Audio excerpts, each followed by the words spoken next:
Hello, everyone. It's 6 o'clock Eastern time. Board, good to see you maskless this evening. It's great. Likewise. Welcome, everyone.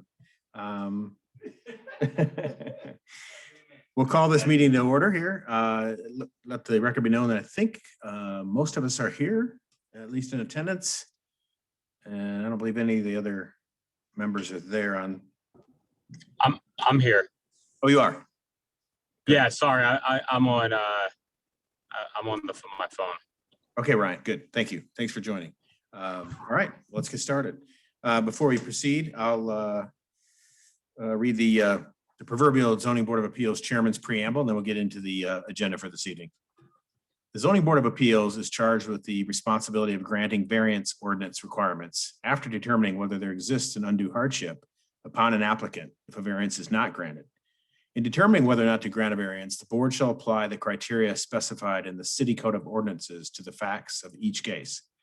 The board further hears applications where it is alleged that an administrative appeal or official erred in a final order, requirement, or decision based on or made in the enforcement of the zoning ordinance. The Zoning Board of Appeals does not create zoning, nor can it change zoning. The board has no authority to grant variances for use, density, or height. Matters brought here before the Zoning Board of Appeals are to be concerned only with variances from development standards placed on property by the zoning ordinance. Final decisions of the Zoning Board of Appeals may be appealed by petitioning the Superior Court of DeKalb County within 30 days after the decision is rendered here. All right. Minutes. Anyone have a chance to read the minutes from the May 6th meeting? Any edits for that? No, I did, and I move to approve them. Second. Got a second? All right. Minutes from May 6th are approved. Excellent. Any organizational or procedural items, staff, anything we need to address? None there. We have none. No unfinished business as well. So we'll just proceed to the new business. First case and only case this evening is ZBA 21-15. Marquise Simmons, representative for Lidl, located at 2480 Mount Vernon Road, Dunwoody, Georgia, 30338, requests a variance from Chapter 27, Section 231, to allow a generator to encroach into the required 50-foot street setback. All right, staff, would you present the case to us?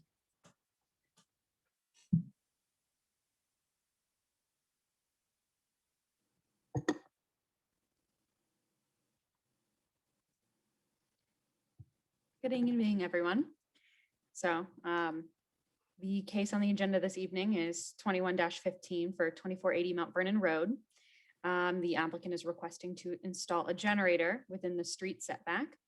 This is a site plan showing the location of the generator.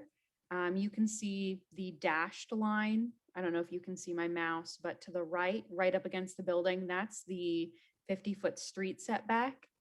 And then this line over here to the left is the property line. And the generator is basically placed right in the middle of that. It's going to be 23 feet from the street property line. This is Jet Ferry Road here. These are the existing conditions. This is a loading dock area, even though it does have frontage on Jet Ferry Road. It doesn't have a traditional rear yard. This is a Google Street View just showing what it would look like if you were driving down Jet Ferry or walking down Jet Ferry, just so you get a better understanding of what the surrounding area looks like. This is a commercial area. There's no residential on this side of the development. And then this is just another close up. You can see the red boxes where the generator would be located. On the right-hand side of the screen, this is showing an aerial view of the property. As you can see, the property has a very triangular shape, which is not typical. It also has street frontage on all three sides, which again is atypical. Jet Ferry Road is just this small portion to the back. It's the lesser used road. The proposed location, in the opinion of staff, does meet the intent of the code. It's in the least conspicuous place. The intent of the code in placing generators not within street setbacks is to push them to the side or the rear so that they're out of view, but in this case, that's really not possible. So they have chosen the most logical location, least conspicuous location, and staff doesn't feel that this would be detrimental to the public at all. It is going in their sort of rear entry area where they have all of these other types of uses like their trash and loading dock. For these reasons, we are recommending approval, and we are recommending 2 conditions, simply stating that the generator has to be in compliance with the submitted site plan and that they have to do this within 1 year of approval. Okay, thank you. The applicant here this evening and like to present their case.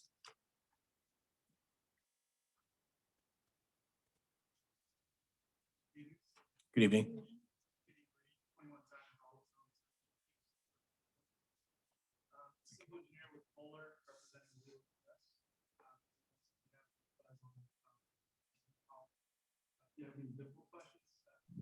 I apologize. Could you please have him turn on the microphone? We're unable to hear him in the Zoom meeting. Should I start from the top or?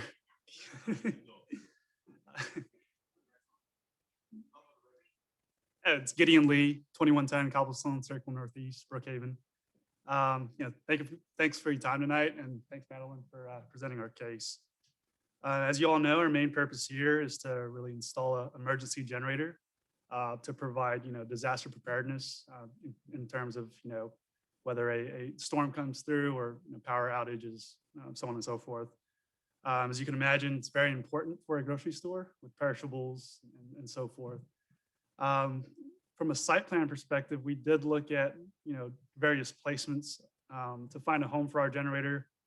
As Madeline has alluded to, that 50-foot setback really wraps the existing building, and we're really surrounded by 3 frontages essentially. So there's not really a good location for it. And we did also consider roof placement, conferred with our structural engineer, and concluded that the existing steel joist, it's just really not designed to uphold, additional 30,000 pounds on top of the roof there. So that was kind of out of the question there. Additionally, we worked with Georgia Power for clearances around the generator. There are 2 transformers. Not sure if it's on the site plan, but it's on our site plan. To get to those transformers, that's their minimum required. And also to add to that, there are conflicts with the loading operations.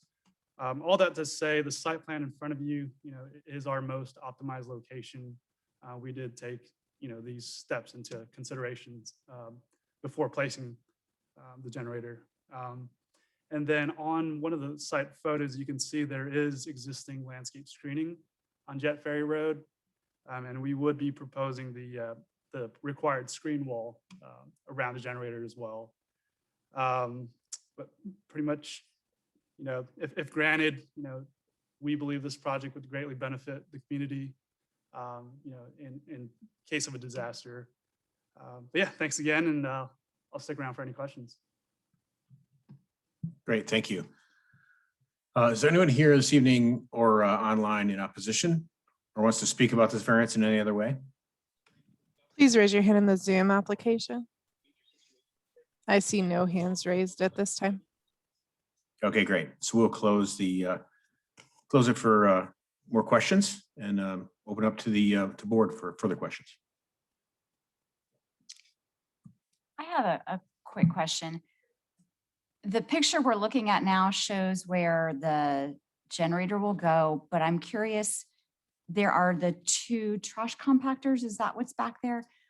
I believe those are temporary. Can I flip to that picture? They almost look like storage bins or something. Yeah.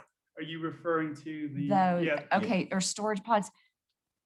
I'm just curious, Sure. where does the generator placement go in connection with those? Will those stay on the property? Will It's my understanding that those are very temporary. The generator would be placed pretty much right at that location. okay. Thank you. And I just had the screen wall. Mhm. I read about it. Can you just describe it for the record so we have an idea as residents of Dunwoody what it's going to look like when we drive by? And Sure. I'm not sure if it's in this package or not. It is in the package we submitted, but there is a detail. It's going to be the CMU block screen wall. I forget which height it is. I think it's 8 feet, 10 feet, yeah. But yeah, the standard required per Dunwoody code there. Okay, thank you. So it looked like it was going to be fenced, but It will it's, be CMU block wall along Jet Ferry. Jet Ferry, right. parallel, and then there will be fencing on. on the side that faces On you. the Okay, sides, so yeah. that gives the community won't be looking at a generator, we'll be looking at a wall. Exactly. Yep. All right, thank you. But it looked like from one of the pictures that it was like a chain link fence and then it had those privacy slots, green slides, so you would only see the green portion, which of the fence, which looks more peelable than any other. Exactly. So the CMU block wall again would be parallel to Jet Ferry, and then that fence which you're referring to would wrap internally. So you wouldn't be looking at a generator per se. Just curious, I'm less concerned about the aesthetic. I mean, I know that's a part of it, but what about the function, even if for your own drivers, loading and unloading that dock? I couldn't tell from the picture. Sure. Is it smack dab in the middle of that whole surface parking area? Or I think it says here, approximate location of transfer is in that upper kind of northwest corner if you're looking at this specific picture. Right. So the way, if I understand you correctly, you're talking in terms of the loading dock operations, correct? Yeah, are you kind of shooting yourself in the foot essentially by Right. That's you know? definitely something we considered and what we looked at as well. But I don't have the truck turn in front of me, but they would unload and load, essentially come in off of Jet Ferry, do a loop, unload, and then exit Jet Ferry as well. They don't use any of that asphalt where we're placing the generator Okay. at this point. So Yeah, and I know it's definitely a tricky lot. I frequent that area, as do a lot of our residents. And that would be my only concern is trucks getting it in and out of there when things do get more back to a normal state with church traffic and school traffic and all that fun absolutely. stuff. So, And that was a huge concern for us as well. And that's one of the reasons why we had to kind of push it away from the building a little bit. Otherwise, we'd love to, meet you guys further. So. And there's obviously been other grocers in there. It's surprising to me that there was no existing, generator anywhere. That's my understanding as well, if that's correct. Interesting. Well, it's Sprouts too. Right. It changed Yeah, hands. it's been several couple things. times. Yeah. I had another Kroger question. owns it, though. Why isn't the generator pushed back further onto the concrete pad where those units are in order for the turn? Because I was watching trucks pull in and out of there and they were having a really hard time. I didn't know why it wasn't being pushed back more. Sure. The one reason being the existing transformers, I think that's the biggest reason, is to provide that clearance. I believe they need a minimum of 10 feet. Georgia Power has mentioned. So the further we push that back, the further we impede on their access. And more or less, we're right up against that curb if you're looking at the northern transformer there. So it does get a little tricky. We would like to push it back further, but that we're dealing with Georgia Power as well as loading operations. and is this I forget, is this a shared loading dock with the other, or is it just the Lidl's? I believe it's just solely for Lidl. Okay, for Lidl. Okay.